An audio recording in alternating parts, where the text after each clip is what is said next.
put options. The buyer of a put option has a right to sell. So when will you take the right to sell? When you're bullish or bearish? You will use a put. You will buy a put option when you are bearish on the market. And when you are bullish in the market, you will be a put seller. So if you see here, I'll just take you to the slide up here. If you see here, a call option buyer as well as a put option seller have bullish views on the market. They have bullish views on the market, whereas a call option seller as well as a put option buyer have bearish views on the market. So you might have a question, okay, if I'm bearish, should I sell a call or should I buy a put?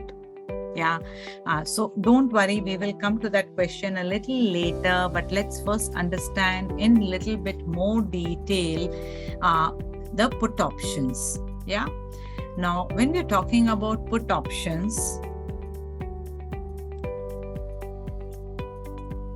yeah, the buyer has a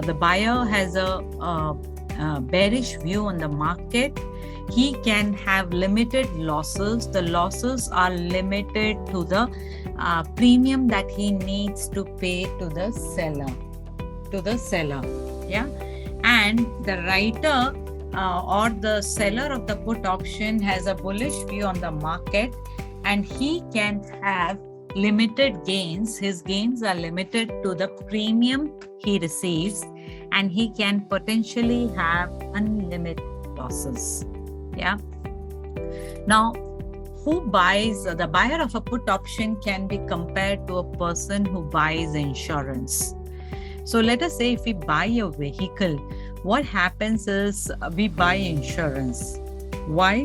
Because we know we will pay a premium, and in case the vehicle is damaged, the insurance company will compensate us, will take care of the expenses, right? On the other hand, the seller of a put option is like the insurance company, right? What they do is they collect insurance premium from millions of investors, and they know that a particular percentage of people will go ahead and claim the insurance money, and a big percentage will not claim. Yeah.